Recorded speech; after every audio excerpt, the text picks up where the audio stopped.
Good afternoon and welcome to the Seattle Public Library. My name is Billy. I'm a librarian in the History, Travel, and Maps unit here at the Central Library. I'd like to thank you all for attending today's program. We're very excited to have with us local storyteller Rosette Royale and 3 guests discuss the LGBTQ+ history of Pioneer Square. I also created a map that you can take with you on the related walking tour by Rosette and HistoryLink. That's up here. I would first like to acknowledge that we are on the unceded ancestral land of the first people of Seattle, the Duwamish people, and we honor with gratitude the land itself and the Duwamish tribe.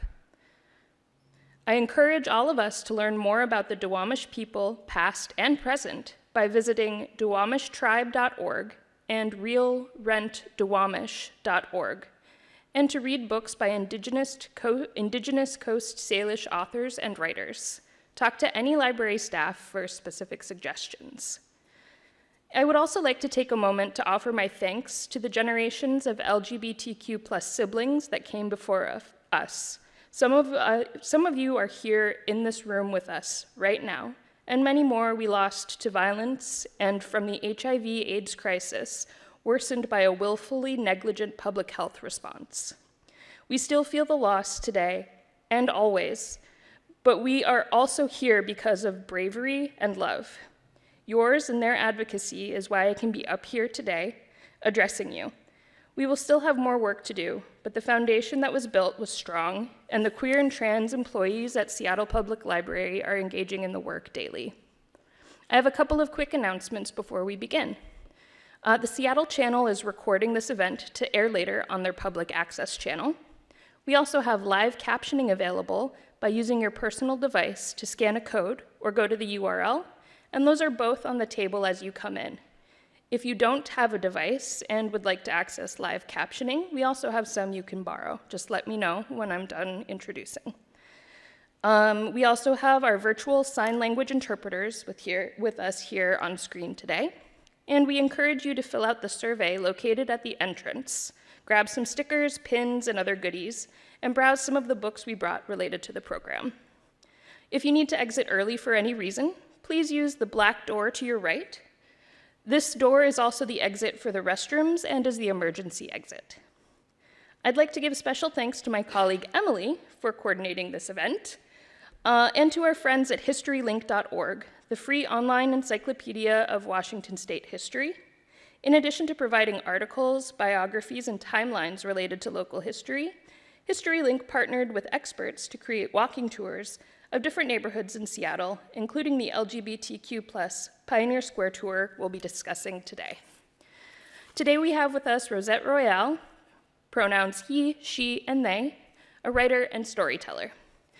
Joining Rosette, we have Julian Barr, a historical geographer, Gil Gordon, and Todd Radovich.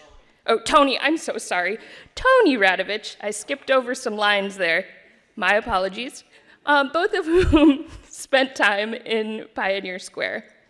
We are so thrilled to have you all here today. Take it away, Rosette.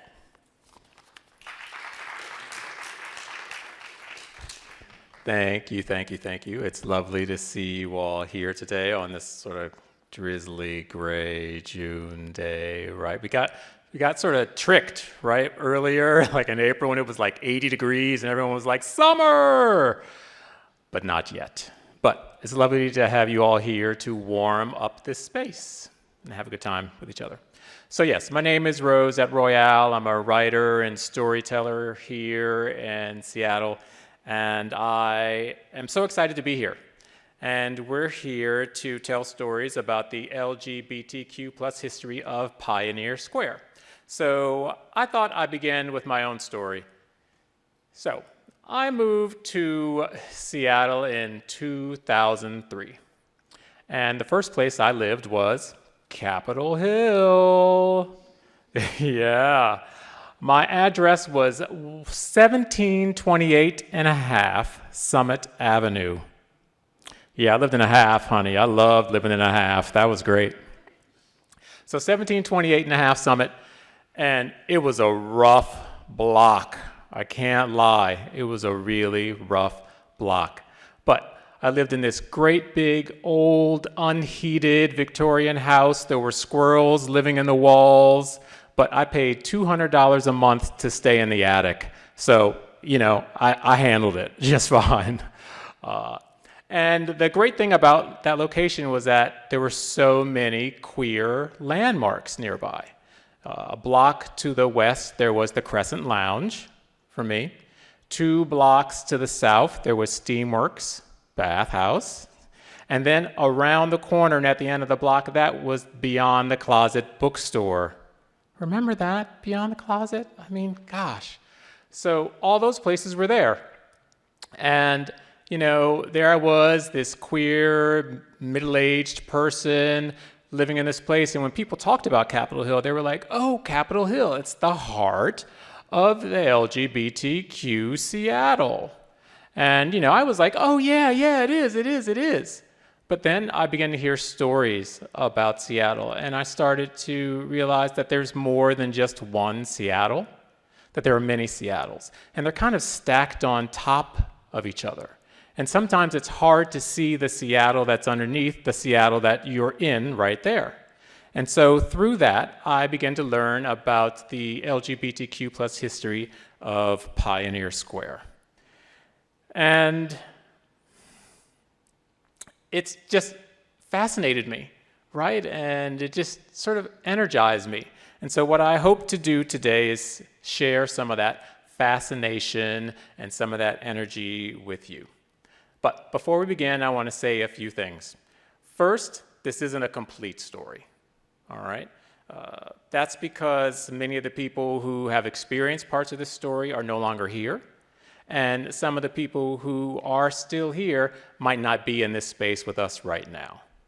So that means that some of the people I hoped could be here aren't able to join us. And particularly, I was really wanting to hear and have present voices of people who identify as lesbian or trans in this space. So even though they may not necessarily be standing up here today or seated in one of these chairs, I want to say that their stories are a part of the LGBTQ plus history of Pioneer Square, all right?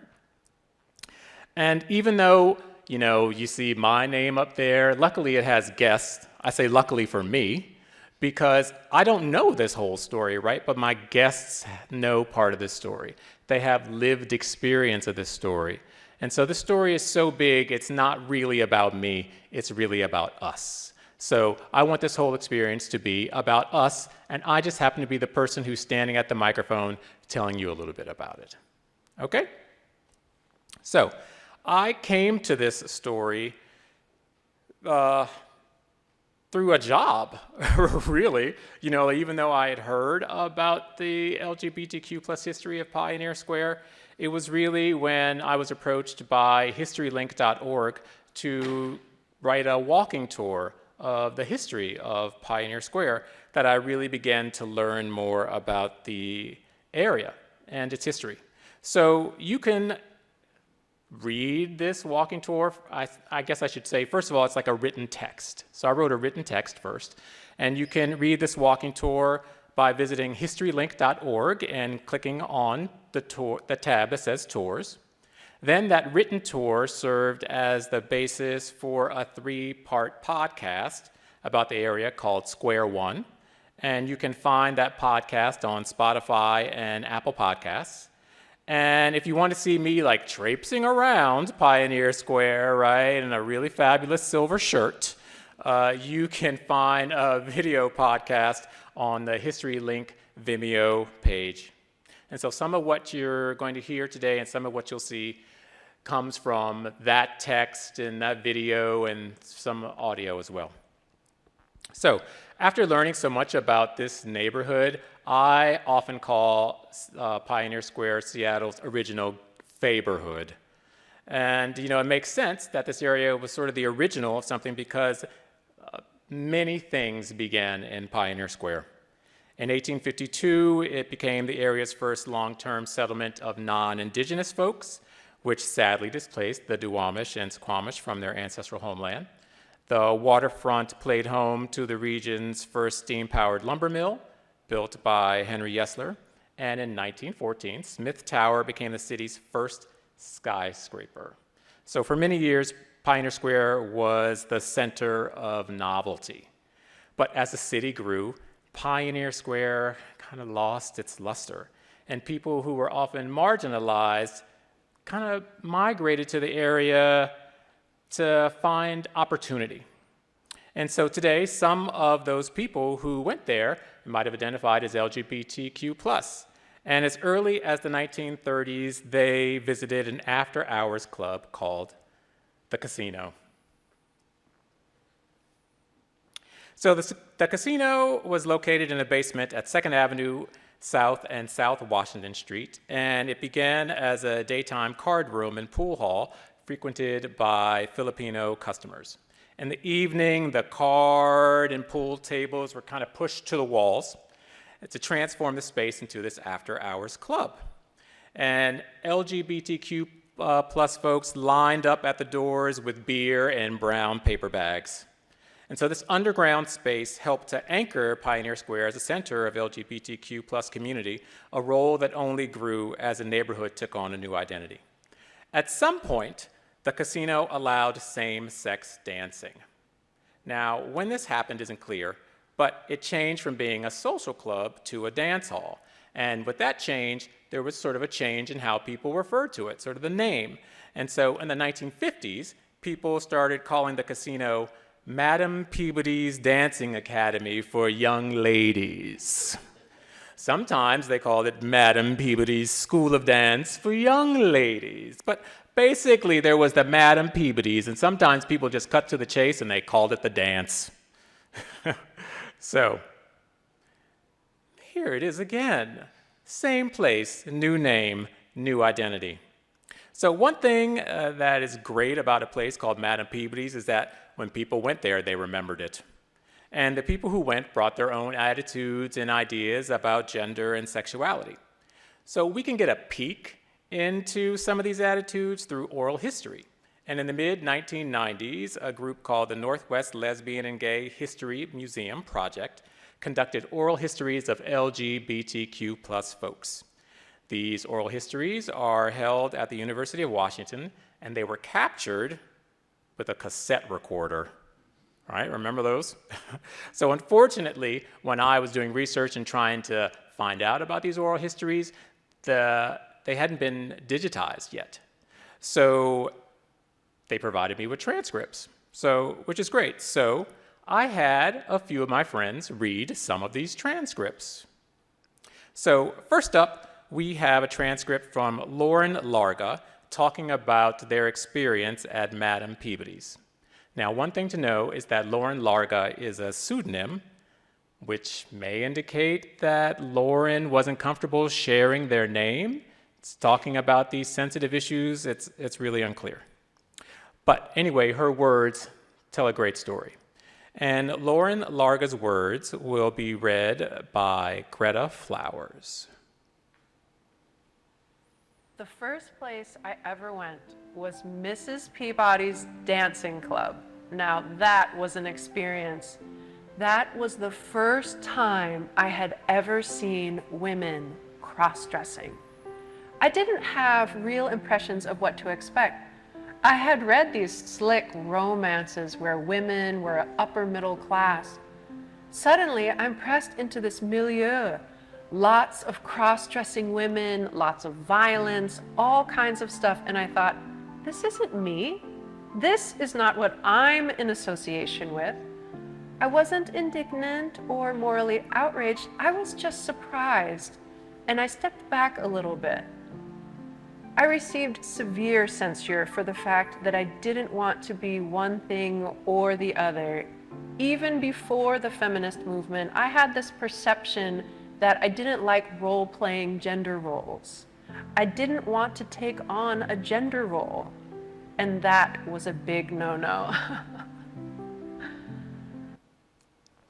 So while Madam Peabody's allowed dancing underground, by the 1960s, clubs like the 611 Tavern and the Golden Horseshoe permitted dancing on street level.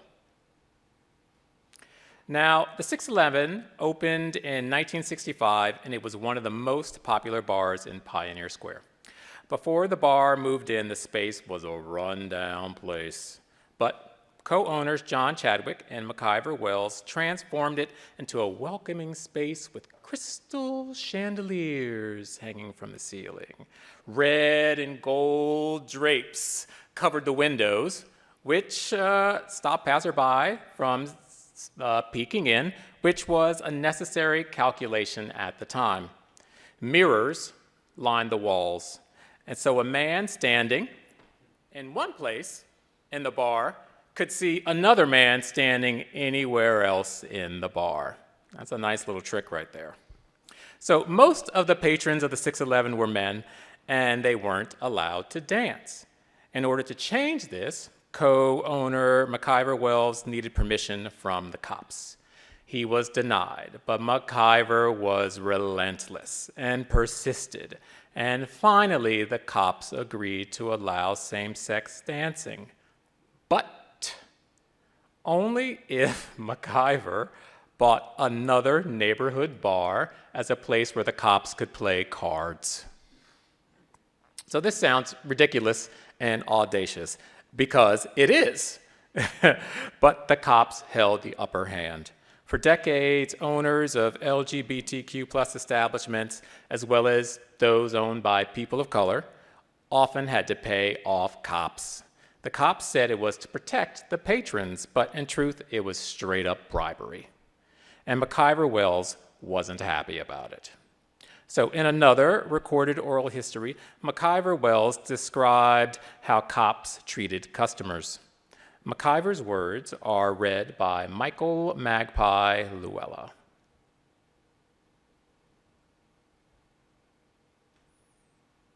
Well, if you paid off, they didn't enforce those laws very much. Like, you're not supposed to stand and drink. You're not supposed to, be by the bar or walk with a beer. If you were drinking at the bar and you wanted to go sit with friends of yours at the table, the bartender or whoever worked the floor had to carry the beer. But if you paid them off and things like that, they didn't enforce those kind of rules. So paying them off, you did gain a little. But when I quit paying them, and before they found out that I was going after their rear ends, they'd come in, and if a guy or a girl had one cheek on the stool, they'd kick the stool and say, "Put both of them on there." And that's when I got the newspapers after them. So, to give us a little more insight into this time period in Pioneer Square, I'd like to welcome our first guest, historical geographer Julian Barr.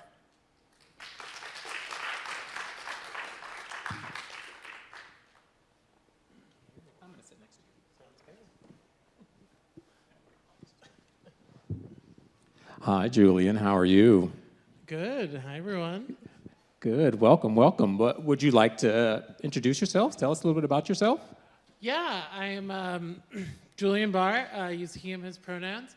I am by training a historical geographer, a PhD candidate at UW, but more my regular work is I work at South Seattle College. I'm a staff there, soon to be a tenure track faculty at South Seattle College, teaching geography and kind of related fields. I got into this work at Pioneer Square through my dissertation work, but ultimately because I really love public history. I think it's really important to push public history, and especially the histories that are kind of hidden and unacknowledged or sort of put away. And I came to Pioneer Square as I was just really interested in queer history of the city generally.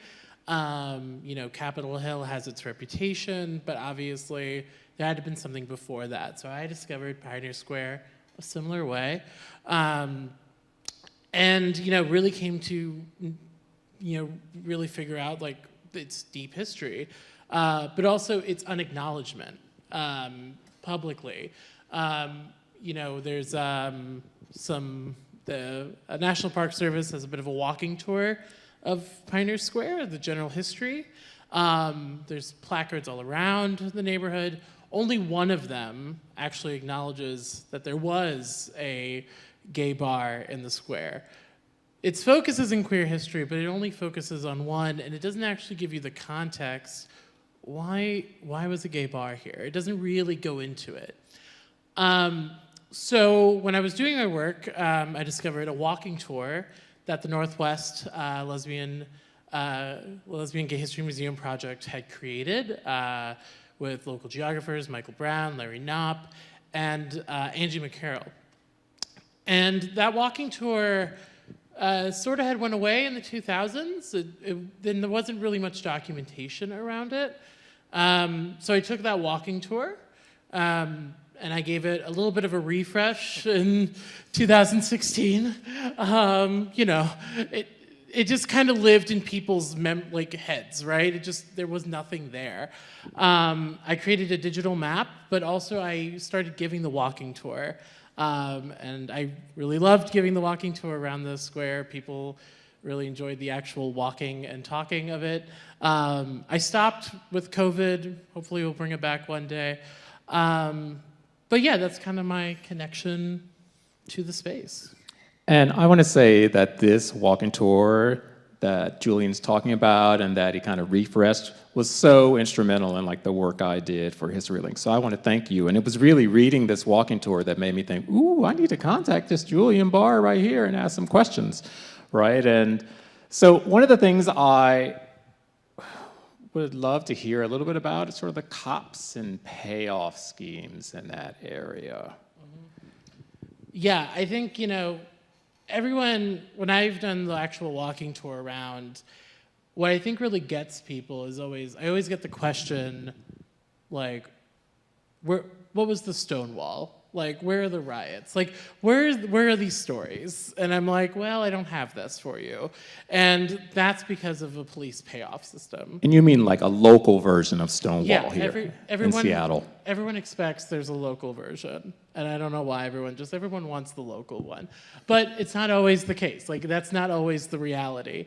And that was because of the payoff system. It was a really long system. In reality, if you really had to pinpoint its start date, it was in about 1893. There was not a queer bar called the People's Theater on Washington 2nd. At the time, there was this barmaids ordinance that essentially you weren't allowed to serve alcohol if you were a woman. So the People's Theater decided, well, we're not gonna hire women to serve. We're just gonna hire them to be the entertainment. And then they ended up just serving the alcohol. But to get around that little legal loophole, they paid off the cops. And why that's the starting point, that's the first time someone does this. And then by the time you start having these bars like the Casino, and all these others that eventually end up paying off, it's that system. It was already very well established that the cops could get away with it. They could simply demand money when they were seeing illegal activity go, and get the money for it. And not just the cops either, it was also the liquor board enforcement was part of that as well. But it was such an established system. I think the 611, the 614 story has always been my favorite story because I think it's the height of sort of the nonsense that how much they could get away with. You want to tell that one briefly? Oh yeah, the story you shared, yeah. What I shared, okay. Yeah, and even things like, there was one pretty close by called the Caper Club, who established itself as they were trying to be a high-end bar. The cops noticed that, and their payoff was almost $600 a month, which is thousands of dollars a month. And that's part of the system. There was no consistency. It was kind of nonsensical. Cops could kind of go and ask for more at any time. Nothing going on that made any sense. So it's unpredictable. But also, I think it showed partially, I think the resilience of the some of these bars. Some of them did survive. I would say some of that, they are majority, white male-owned bars. I think that was a big part of that. They had the ability to have the financial resources to do such a thing. Great point. But certainly there were some that never could have made it and never were going to make it. You see some common owners that own more than one bar. That helps a lot. But also, it only stopped like that they weren't going to raid a bar. It didn't stop what was happening outside. It didn't stop their harassment of people, of all people, but in particular people of color and women, especially women that were not to gender norms.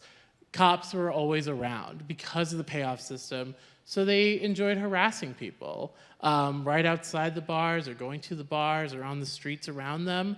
So it didn't stop any of that. But it certainly made the spaces, for lack of a better word, slightly more safe. But that's a hard one to say, right? Yeah. So another thing that people were dealing with was anti-sodomy laws. And when you did your tour, you started somewhere specific. So can you talk about why tell us where it was and why you wanted to start there, your tour? Yeah, I started my tour on Washington 2nd, where the casino and Doubleheader are, two icons of queer Pioneer Square. But also on that corner, about 40 years before the casino even opens, two men, John Collins and Ben Layton. John Collins is a sailor. He's about 18 years old. Ben Layton is a teenager, a local here in Seattle. It's 1895. They meet each other on this corner. They meet each other to hook up. The sailor had a room nearby called the Canal. They go there. They go into a room together. There was some sex work happening at the Canal, and one worker noticed that two men went into this room together. She spied on them through the little window that you would see like on top of a door. And, and she caught them and, opened the door. The teenager tried to run.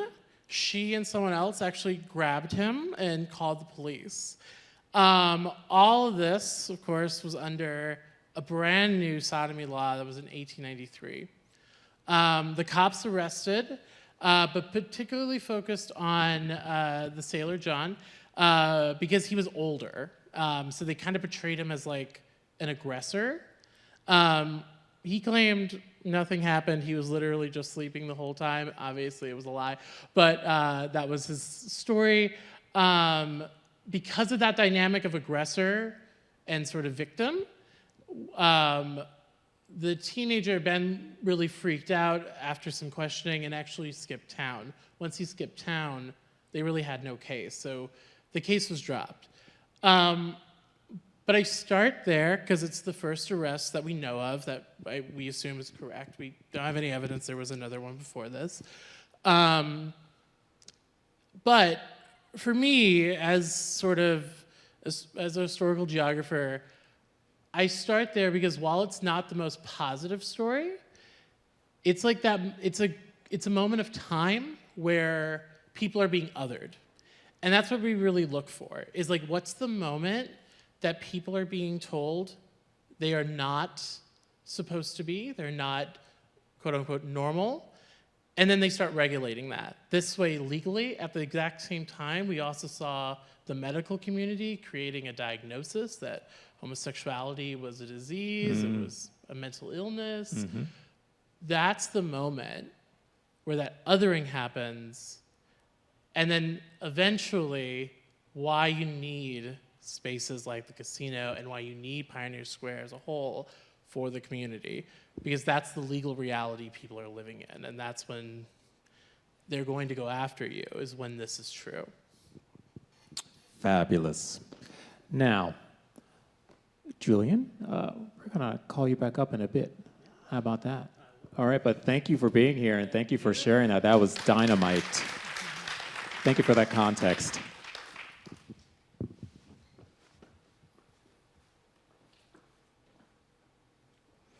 Okay, so now we learned a little bit about why the casino, the Silver Slipper, the 611, why they were so important. Well, actually, I just mentioned a place, the Silver Slipper, but we haven't said that yet. But we're about to talk about the Silver Slipper now.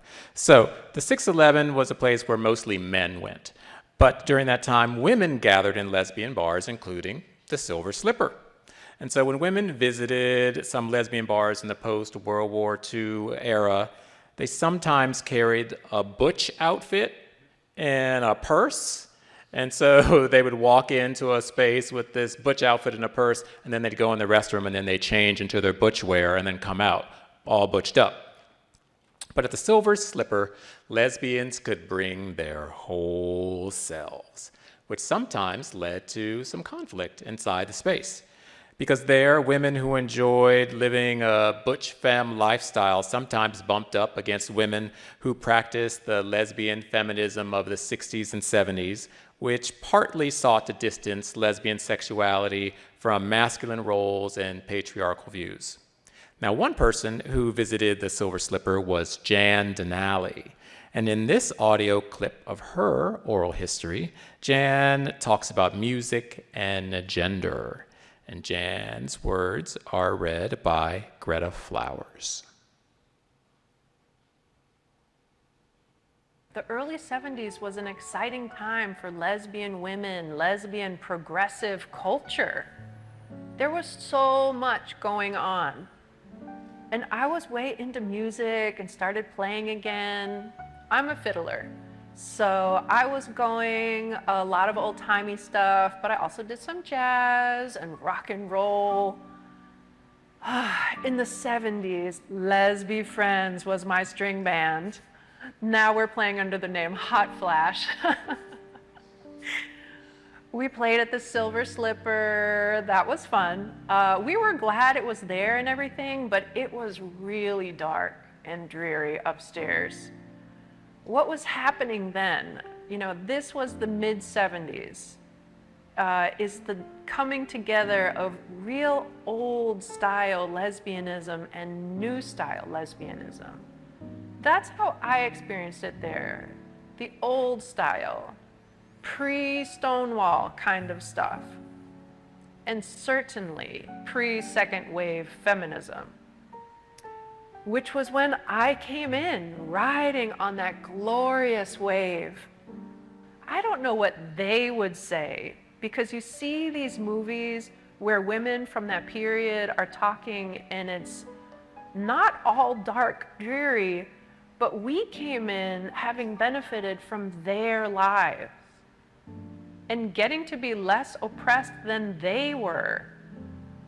We came in with an expectation of outness and joyousness and I'm in your face and I don't care kind of deal, which was not possible in the era before us.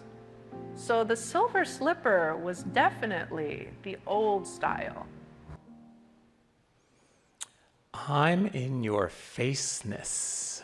Ah, yes, this sort of becomes a theme as we continue on. So there was the 611, there's the Silver Slipper. They all had their own cachet, their own little bit of flair.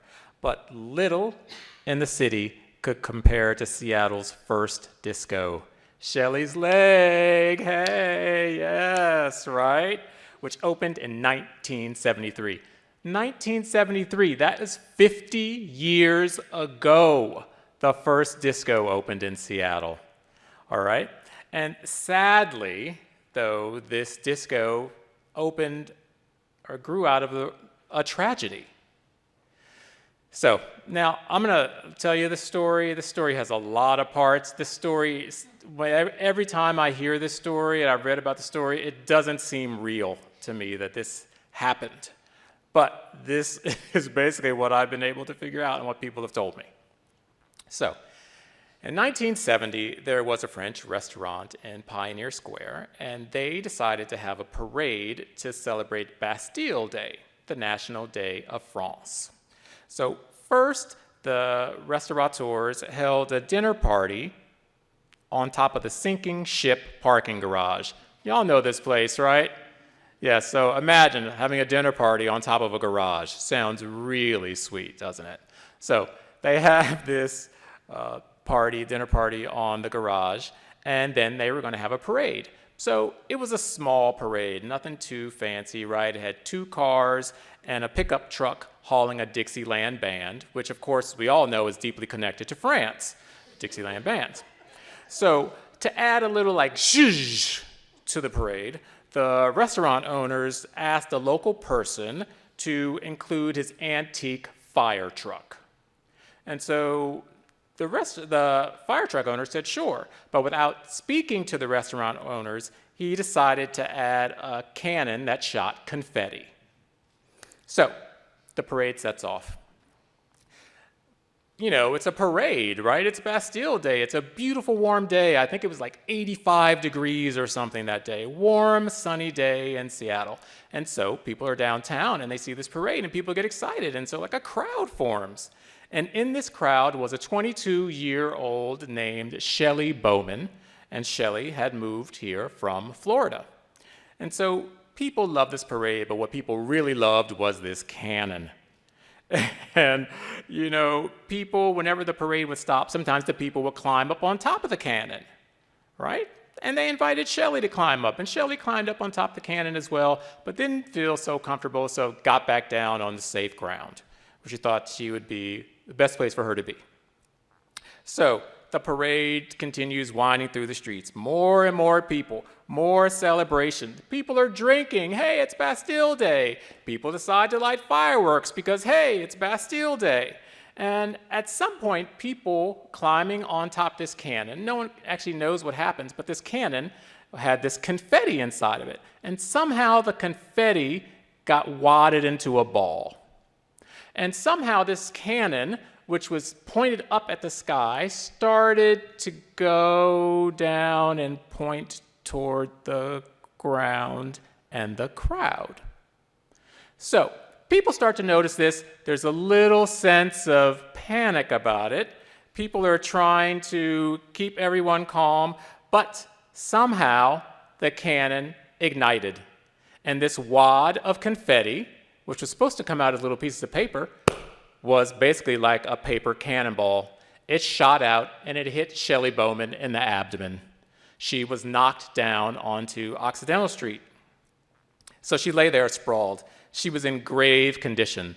Luckily, there was a doctor in the crowd who sort of helped her to make sure she kept pressure on the wound. They had an ambulance show up. She was taken to Harborview Medical Center. She was close to death.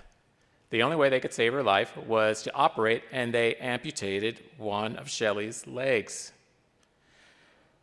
So she was left in a wheelchair for the rest of her life. And she recovered. Her recovery was like 6 months long. It was really pretty tragic. So after she got out of the hospital, Shelly sued. She sued the city because she said the cops were not protecting people when there was a live weapon around. She sued the restaurant owners for having the parade, and she sued the guy with the cannon. At an out-of-court settlement, Shelly won $330,000. Now, that's a lot of cash in like 1970s, right? So Shelly has this money, and one of Shelly's friends, so I guess another part of the story is that Shelly, when she moved from Florida, she wound up befriending gay men. And so there were these gay men who were living in this house. They had a lot of spaces. People were living in rooms. And Shelly wound up like going to a party and hanging out and spending the night. And then she wound up living with them in their basement in one of the rooms. And so she heard all kinds of stories. And some men there had this idea. They had gone to San Francisco to a disco. And they wanted to have a disco in Seattle. So they had this dream, and Shelly had money. So Shelly gave them money, 2 friends, to open a disco. And in honor of her, they called the disco Shelly's Leg. I mean, really? All of the old drugged out hippies all got jobs, and we went down there and we worked our little asses off. I don't even remember the year we opened it up. It was 73 maybe, 72, around there sometime. And from the day it opened up, it went absolutely apeshit. Seattle had never had a disc jockey. All you had was records on the jukebox. The bar was decorated. I have never seen a bar as pretty as Shelley's Leg was. You'd walk into the door, and there was a long, long hallway from here to maybe the building across the way. And then you walked into the bar, up the stairs. Right here was a balcony, and then a pool table, and then another little sidebar. You'd go out to your left, and there was a whole bar there. Just inside the side door was a hat check stand. There was the dance floor, and then in this corner was the disc jockey booth. He was looking down at everything. It was multicolored plexiglass and lights. It was, Jesus Christ, it was a drag queen's delight. It was unbelievable, unbelievable. And of course, all the old brick. It was a beautiful, beautiful bar. It was a drag queen's delight. Where is RuPaul, honey? Hello. So there it is, a drag queen's delight, Shelley's Leg. Here's a sign that hung in the bar. So imagine 1972, 73, there's a sign like this in a disco in Seattle, right? That is a bold statement to make in a space. And here's how it looked inside. Here's where the sign was inside that beautiful, beautiful bar. So again, those were the words of Joe McGonigal, and they were read by Michael Magpie Luella. So, community, bars, taverns, disco, but there were also other places that LGBTQ folks found community. And sometimes they found it in bathhouses, at least gay men did. And one of the earliest bathhouses in Pioneer Square was called South End Steam Baths. Now look, I don't know if you all can see this, so I hope I can point it out to you. Like, see the little sign right there? There it is right there. Now, I thought it'd be great to hear a little bit about community, other forms of community, and someone who may know a little bit about South End Steam Baths. So here comes our next guest, Tony Radovich.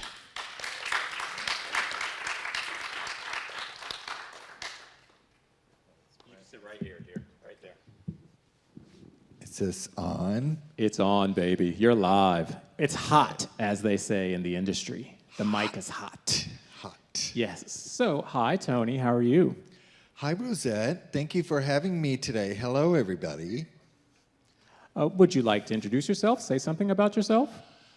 My name is Tony Radovich. I'm a third-generation Seattleite. My parents grew up in Ballard, both on the same street, by the way. I grew up in Tacoma. Thank you. But I was coming up to Seattle as a young homosexual at the age of 15. My adult life now is that I'm involved with updating our antiquated behavioral health system here in the state of Washington. And Yes, so, honey, thank you. Yeah. So that's what I do as an adult life. My other interests are local history. I really find it kind of interesting and important because if I know history, I know self. If I have no history, I have no self. So I try to say that to people about the importance of our history, local or other places. And I think it helps tell a story about inclusion and all of those things that build community and the importance of communities. Fabulous. So there you were, a young person. I mean, how did you even find out about, or I shouldn't put it that way. What did you think about Seattle when you started coming here as a young person? Well, I met somebody in my neighborhood who was a couple of years older than me, and we realized that we were both queer. And he said, hey, we should go to Seattle, but I can get my parents' car, but we're going to have to siphon gas from other cars so that we can make the trip to Seattle. So yeah, that's, I know. But I think it's the importance of, as a queer kid, I needed to find other people just like me. And I think it was a desire for community and that sense of belonging, because growing up in an oppressive home, I searched that out. Yeah, so downtown Tacoma, but I really had a deep sense of connection to Seattle. Yeah. What did you discover when you got here? Oh, it was beautiful.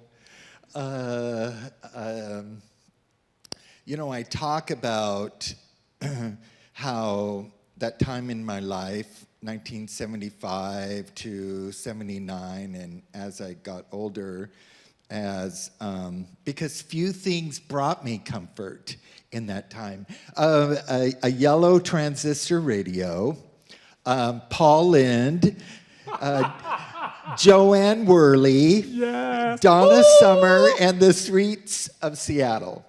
And I found community. I found other queers, young people, my queer aunties, lesbians, misfits, dykes. It was all there, and it really was a kaleidoscope of people and community, and it was beautiful.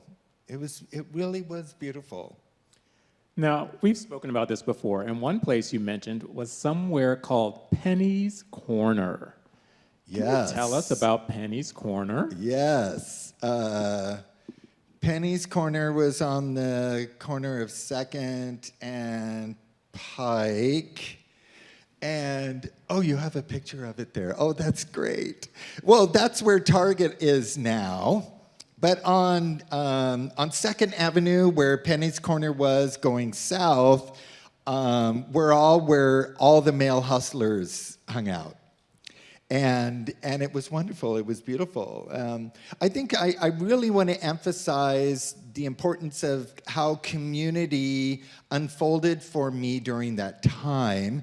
And I say that because it really was based on survival and looking out for one another. So when I talk about sex work, I really want to emphasize that we really did look out for one another, and we everything from telling people, oh, this is where I'm going, and then they would get the license plate number of the car, right? So if we got into it, then we had this expectation that we had to check in with somebody who was usually a friend or somebody that we knew, and we all had our sort of groups of people, and we looked out for each other and checked in with each other when we came back. So it really was a sense of belonging within that atmosphere, right? And it really was based on survival, and just like it is now. I really need to reinforce that, because as queer young people coming from oppressive homes and being kicked out, we have to turn to basic survival. And sex work is often one of those things. Like, I couldn't have a job because I wasn't 18 yet. So, you know, and I wanted my spending money because I wanted to go do stuff. I was an adventurous teenager. How about if I just... All right. So some of your adventures took you to the South End steam baths. Yes. Well,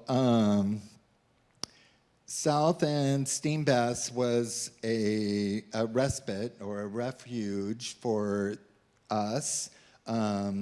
me and a couple friends of mine who we traveled from Tacoma, that was one of the only places where they really didn't check ID. We had a couple of the employees who would let us in, only because we got to know them and they knew what we were doing and gave us a safe place for us to rest or sleep so that we could go home the next day. And it really was, it was beautiful in the sense that elders were looking out for younger people, right?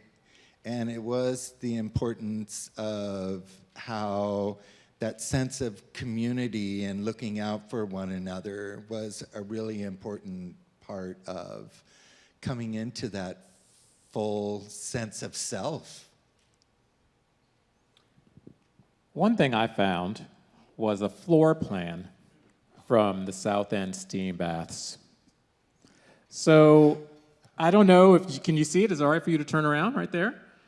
It looks very familiar, yes. So one thing to say is you can see here, it says you enter on the sidewalk, right? Here's First Avenue. Yes. Here you enter on the sidewalk, and you And can you walk go down. down the stairs, and you went into the basement, and there were the second arrow, which you had your kind of little laser pointer on. Right to the right of that was the check-in where it had the glass door and the person would take your money and then they'd buzz you in. Yeah, it was exactly. I already knew, and my favorite room was number 8.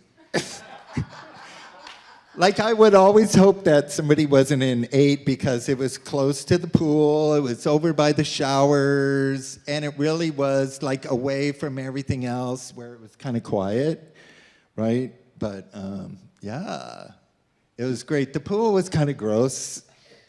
I think I only went in there a couple of times, but it was, the smell of chlorine was something that I will never forget. Now, for this podcast, we went to the place together. It's not there now, but we went to the place where it was. And I wonder, what was it like for you then, or what is it like now to go to that area where the steam baths used to be? Well, much how you were talking about the importance of destinations, and I think your former speaker talked about what I refer to as anchors in community, right? Because I think as we move forward and gentrification happens, we're losing our anchors as queer community, right? And so my experience of going through that, because it really was, or it had been over 30 years, even longer actually, but it all came flooding back, so to speak. And I think that it was an important definitive moment in my life, right? Where I was proud of who I was, and I'm so glad that I had that experience because it was all a positive experience for me. It wasn't nothing negative. I think the only negative thing that was happening at the same time was that, so all the male hustlers were on Second, and on First Avenue were all the women.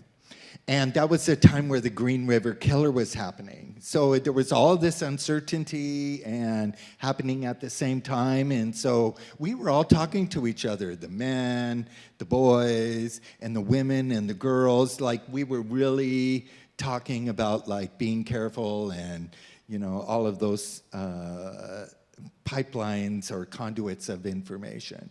And so, but yeah, I do not regret any part of that. It helped form who I am today. Well, it formed someone beautiful. So thank you, Tony. Thank you. We're going to come back at the end, all right? Thank you so much, dear.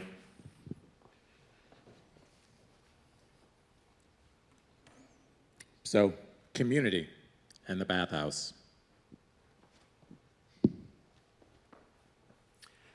And there were other places people sought out community, including the city's first gay community center.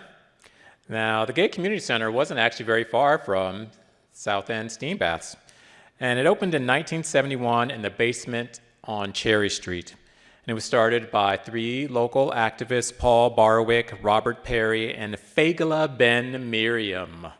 And they wanted a coffee house vibe, you know, complete with a dance floor, but they were broke, so they had to improvise. So they fashioned tables from found tabletops that were mounted onto tires from a junkyard. And one of the founders described the place as tacky, tacky, tacky. But it was also popular. And by the end of its first year, more than 2,000 people had traipsed down the stairs into that basement. And it benefited from more than 4,000 volunteer hours. 4,000, right? In 1971 and 72. Imagine all those LGBTQ plus people being like, this is important, we want to help out, we're going to give our time. But the success could not counter its economic woes. So when the landlord wanted to raise the monthly rent from $175 to $375 a month, organizers had to close the space. And so the Pioneer Square home of the Gay Community Center came to an end in 1972. A couple years later, in 1974, the center opened on Capitol Hill, where it remained until 1977. So here are all these things that are bringing people together around community. And sadly, another way that people were brought together in this neighborhood was by crisis, in particular HIV/AIDS. So I want to say that I'm just going to talk about this for a minute, but you could do a whole weekend about the effects of HIV/AIDS on Seattle and people living here. So I just want to make that clear that this is just, I'm going to talk about it briefly, but this is not anything close to what the experience really was. So the Northwest AIDS Foundation began in 1982 or 83. Reports of the time that it started differ, but it didn't open an office until 1986 when it opened an office in Pioneer Square. Now, the Northwest AIDS Foundation raised money to support people living with HIV/AIDS, and it helped folks with all manner of problems, including untangling thorny issues like how to receive disability payments. And it created the city's first safe sex campaign called Rules of the Road. But these were hard times. Not only were people's friends, lovers, family members, neighbors sick and dying, there was rampant homophobia and AIDS hysteria. In the first year the office was open in Pioneer Square, a Seattle plumbing company refused to send plumbers to unclog the foundation's sink because they feared that the plumber might get HIV from showing up. Now, when the foundation's then president, Rob Rohan, heard that, he said, what do they think they were going to do? Like have sex with the sink? So, but still, there was hysteria at the time. So the Northwest AIDS Foundation continued to help people through the 80s, but as more services and people migrated to Capitol Hill, the foundation followed. And it relocated to the Hill in the 1990s, finding a new home on Broadway. So the foundation's original home underscored how LGBTQ plus activism began in Pioneer Square. And the neighborhood was also home to the city's first Pride. So let's have a little historical context here. In 1969, all the way across the country in good old NYC, police raided the Stonewall Inn, a bar frequented by LGBTQ plus people. People were dragged out. The police struck a lesbian who was being pulled into a paddy wagon. It was terrible. It was chaos. It must have been a complete nightmare. But people fought back, and they protested for days with trans folks and people of color in visible roles. So, fast forward 5 years, 1974, and folks in Seattle wanted to mark the 5-year anniversary of Stonewall by having a pride picnic in Occidental Square. Here's a little poster they put together. Here's my favorite part of this poster. Right here, they were going to have a street dance, but they forgot the R. So they had to put the R there and put a little arrow. Oh my gosh, I love that about this poster so much. All right, so they had a pride picnic, 1974. About 200 people showed up. There were banners there that proclaimed, "Proud to be lesbian, proud to be gay." People ate bread and cakes because it was a picnic, after all, and pedestrians took photos, as did one police officer. So that made people a little nervous, but thankfully there were no reports of harassment. Here they are gathering there for that 1974 Pride. And while the picnic served people who wanted to enjoy the sunshine, the late night crowd got their own gift as well, because at 9 p.m. there was a street dance. That was the street, right? S-T-E, oop, forgot the R, put that R in there, dance. So 3 years later, in 1977, then Mayor Wes Ullman proclaimed June 25th through July 1st the city's first officially sanctioned Gay Pride Week. The parade began on June 25th at Occidental Park. And it traveled north on First Avenue to Pike Place Market. Then it hung a right and then went to Westlake Mall. And all some 2,000 people participated in that Pride. Well, we got Pride coming up, right? It's just a week away. And seeing these people all joyous just makes me happy. And one of the great things about working on this project, this walking tour, is how happy I have been to talk to people, to hear people's stories. And I got to meet so many great people. I mean, my life has been touched by them. And so I want to bring up another one of those people that I met who is going to be our last guest. And so I would like to introduce Gil Gordon. Come on up, Gil. There you go, dear. You can have a seat. Yes, that mic is all you. All you. It works. It works, honey. We've been practicing. We had to get ready for you. How are you doing today, Gil? Nervous. You're nervous? Yes. Why are you nervous, honey? Well, I can't talk and speak as eloquent as you folks have. That's not my thing. My thing is dancing. Okay, wait a minute. Now listen. You just put the microphone a little bit closer to you, right? Because what did you say your thing was? Dancing. Dancing. All right. So I want you to tell me a little bit about your history of dancing. Well, let me go back a little. Go back, honey. Go back. I did 8 years in the United States Air Force before I came to Seattle. And coming up, I was always in church. That was from my mom. So I have that religious foundation from many, many years. And so when I went into the Air Force, every base I went to, I joined the Protestant choir. And so it was really interesting. When I went to Guam in '69, the organist and her husband sort of adopted me. And I went over there every Sunday for dinner. And then one Sunday she asked me, "What are the things you like?" And I says, "Well, I love dancing, I love clothes, I love food." And she says, "Well, you ever thought of making clothes?" And I said, "Oh, no, no, no, no. My mother and sister both sewed growing up, but that was not a thing to do as a young boy, and really a black boy. Just don't do those things." So when I get into the Air Force, she says, "Well, let me start you on something simple." And that was a dashiki shirt.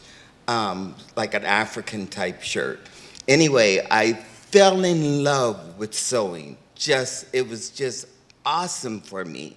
And so after 8 years in the Air Force, I was made rank, and it was really good. It was good money, but I was starting to feel like coming out, and you don't come out in the Air Force during that time. And so I said, it's time for you to leave. And so before that, a friend says, there's going to be some dancing on Halloween night at a special bar. Would you like to come? And I said, sure, that'd be great. So I went to this bar. Police came in. The only identification I had was my Air Force card. And they looked at it, they said, and then nothing happened. And now I was getting out of the Air Force in January of 70. And so they brought me in. They said, why were you in this gay bar? And I says, gay bar? It was Halloween night. Thank you, Jesus. Halloween night. Everyone was dancing with everyone. And that was the only thing that I was able to get out of that situation. And I said, this is a sign, Gil Gordon. Get your ass out of this place. So I got out on an honorable discharge, all the benefits you can have. And so I talked to a friend here in Seattle, because I didn't want to go back to Pittsburgh where I live, relatives and all that. And so he says, well, why don't you come to Seattle? They have a 3-year course in men's custom tailoring that you can take, and the Air Force will pay for it. And so I said, well, that sounds great. So that's what brought me to Seattle. And so, and it was interesting. When I came here, I had part-time jobs because I was going to school full-time at Seattle Community College. And I was doing phone soliciting. I worked at a Jell-O factory, and it was awful. So my friend says, well, there is a bar downtown. Do I go into that? Go into it. Okay. There was a bar down Pioneer Square, Occidental and Yesler, called the Dollhouse. They had go-go boys there. And so my friend says, Gil, if you go down there, you can outdo any of those so-called go-go boys. And so I said, I love dancing. And so I said, well, let me go try. So I went down there, and there was this very, and please excuse my language, Butch Dyke owner named Jerry. And so she says, well, can you dance a couple dances for me? And I says, sure. So she says, can you take off your shirt? I says, sure. And so it was really interesting because she put on this really hot disco song. And so I just got up on the dance, doing my thing, whatever. She says, well, when can you start? I says, really? And I said, well, probably the weekend because I go to schools during the week. And she says, well, you sure you can't start tomorrow? It was wonderful. It was just wonderful. So anyway, that's how I got my start in a gay bar in Pioneer Square. What are you going to do? I'm going to show a picture. I just happened to bring some pictures. Do you happen to bring some? First, I'm going to show a painting. Oh, Can I show that first? sure.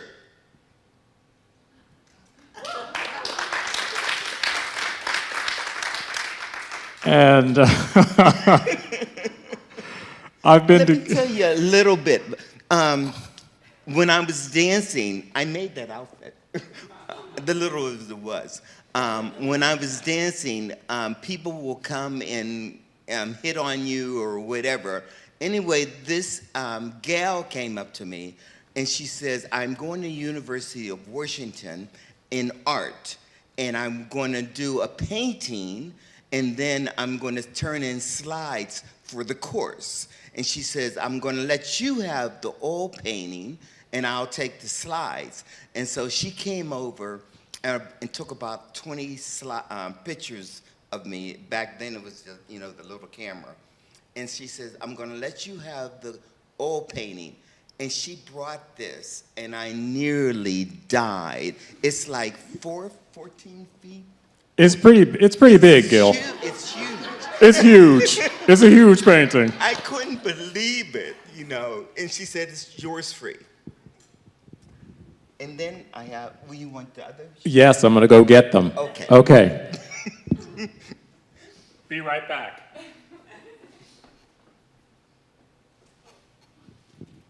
So do you want, well, here, I'll bring these up. Oh. During that time, 71, 2, and 3, at that time, the community had different awards that they would give trophies for, like Best Drag Queen of the Year, Best Dancer of the Year. And in 1972, I got Best Dancer of the Year in the gay community. And then... Yeah, that's a round of applause. And then I worked in the Dollhouse 71, 2, and 3, and then I had to quit because I graduated from school and I started working at Frederick and Nelson's apartment store downtown. And so the Dollhouse gave me a trophy that says Best Dancer, not only for 1, not only for 2, but 1901 through 3, Best Dancer. And it's just, when I look back at those days, it was just phenomenal. It was just awesome times for me. Well, when you talk about looking, I've got something else for us to look at. Should I take off my shirt? That's your call, dear.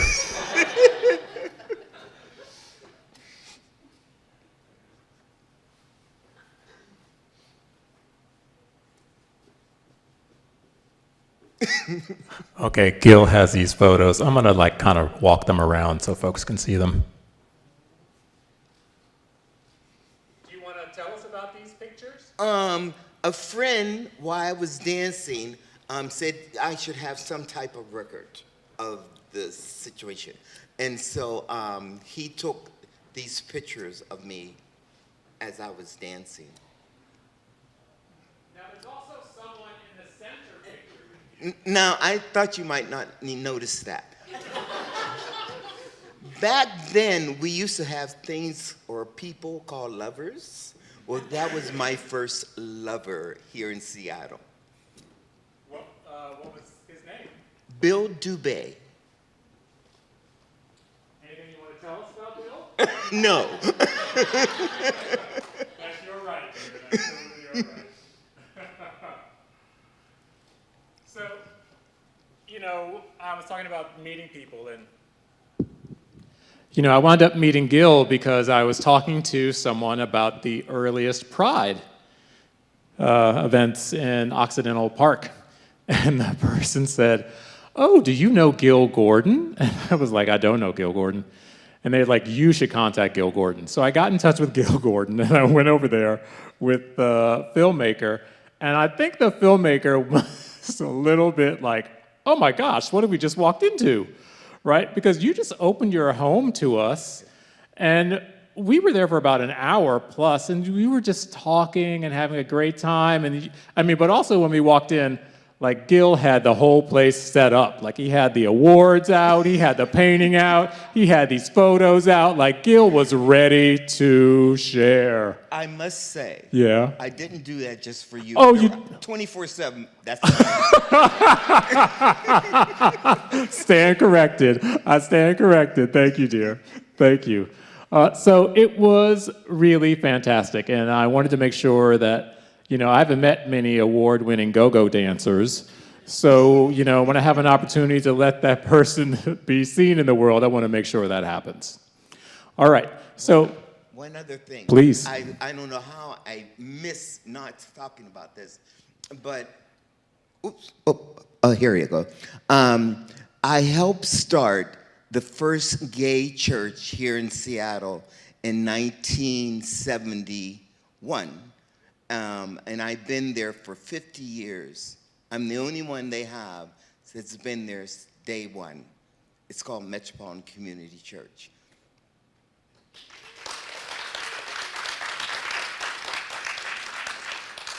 So right now, here it is, LGBTQ plus history.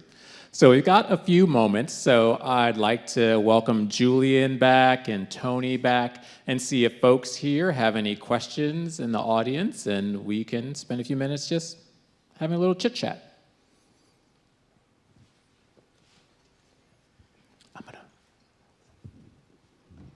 If you don't mind, I'm gonna put your photos over here.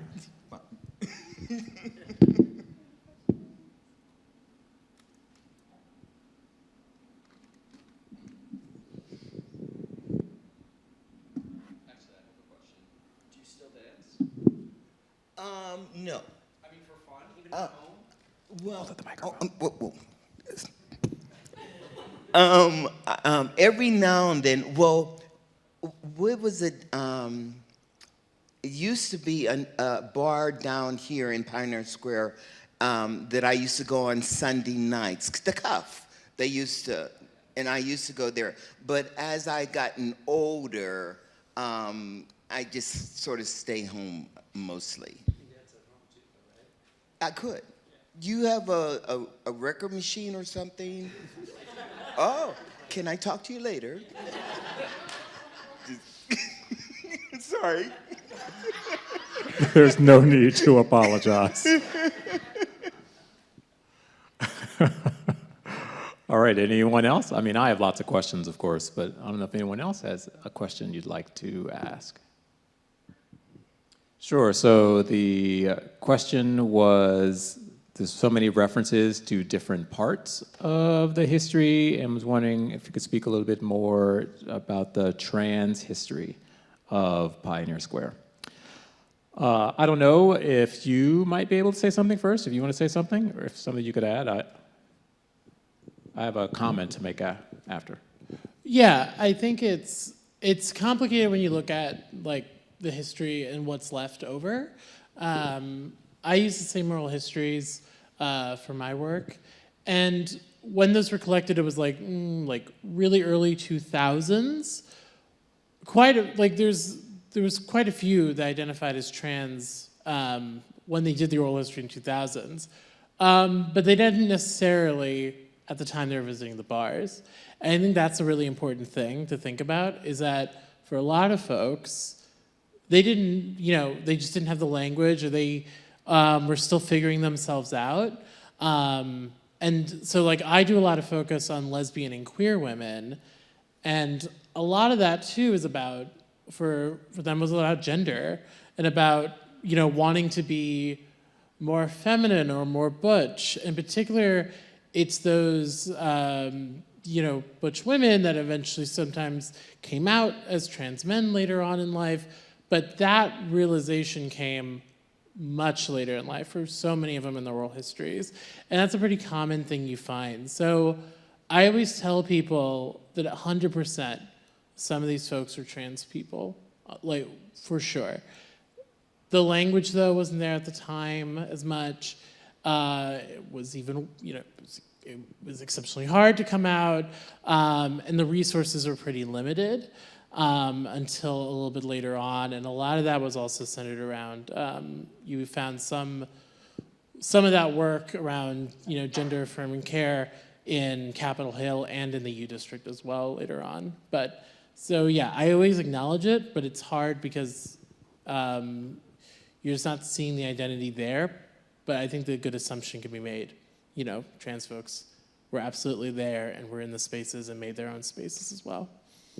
Yes, and what I saw, what I read and heard, there was sort of the inference that it was there, but it wasn't you're right, it wasn't the language that people used.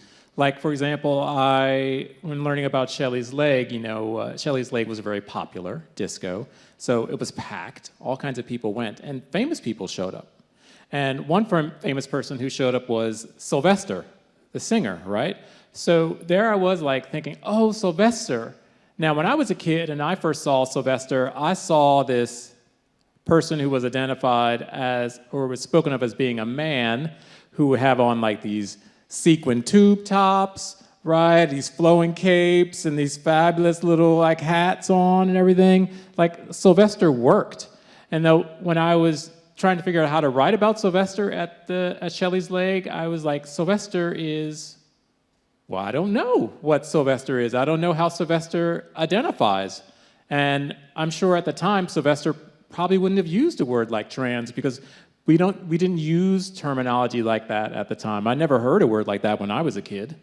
So, you know, I was like, well, I guess gender fluid, I guess, is maybe how Sylvester would identify. And so that's a great question. I'm sure that there are people who we would consider to be trans, but I don't know if they identify themselves as trans. And so it makes it sort of difficult to say that there were all these trans people there, though I believe they were there. There's also a great book that's out of print, but it's Don Paulson did a collection of oral history around female impersonators. And I know from reading that book and how the language didn't per se comment about trans, but there were individuals who identified within that sort of non-binary feeling or sense of. And it's a great book, by the way. And it really touches upon the importance of how female impersonators really captured the whole, up and down the whole West Coast, actually, and did a lot of migrating and celebrating who they were as proud individuals. So you might want to check that. I think it's The Garden of Allah. Is that what it is? That's it. Yeah. Did you have a question? Here's one of the great things. I mean, it's a great thing about history, but it's also a great thing I've found about LGBTQ plus history generally anywhere. Like, you start talking to a queer person about something, they're like, oh, I remember when I went to that bar, or my boyfriend had this experience, or when I grew up here and I moved to this place. And so I think this is a really important part of establishing community with LGBTQ plus people. And it's why I think Pioneer Square is so important. So we're almost out of time, but I want to ask each of you one question, and then I want to show everyone some things. So if you had to use one word to describe your time in Pioneer Square, when you were going it up, what word would you use? Only one. You can have a few more, Gil, Okay. Well, what I would say is happy and sad. Now, if you want me to go into that. I want you to go into it, okay. Yeah. When I say happy and sad, I loved dancing when I was doing it at the Dollhouse. But the sad thing was, I would start at like 7 o'clock and go till 2 in the morning. And the time the people came in at 7, I would see them, talk to them. It was wonderful, but they would be there till 2 in the morning, and you can actually see personality changing. And that was the sad part. How, like me, usually 24/7, I'm just crazy. But, and I don't drink, I don't smoke, not because I think it's bad, it's because I don't need it. I'm just out all the time.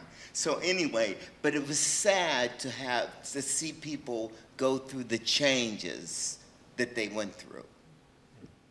Thank you. All right, Tony, what word or words would you use to describe your time in Pioneer Square as a teenager?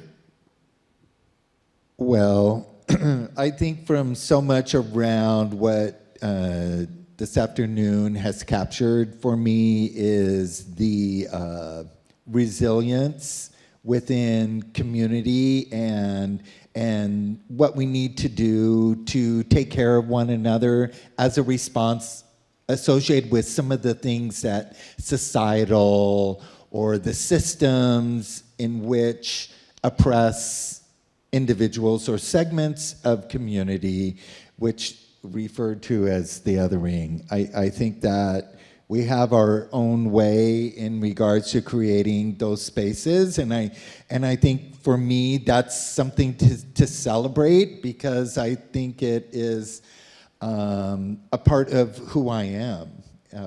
So yeah. Thank you. All right, Julian, you may not have had direct experience there, but you studied a lot. And so what word or words would you use to describe what you've learned about this LGBTQ plus history of Pioneer Square? I think one way I describe it is it's a place of like care and community. I mean, ultimately, that's what you find a lot is drag queens caring for younger folks, lesbians caring for each other. And, you know, if it wasn't for these spaces, I think a lot of people would have not been able to live life they wanted to leave. Yeah, if it wasn't for the square. I love it, a little care in the square. All right. So one thing I thought might be nice would be to show some pictures of what some of these places look like now.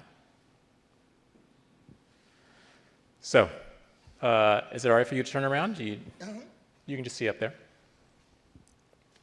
So here's what the casino Madame Peabody's looks like now. See, it's closed up, still there. The sign's still there.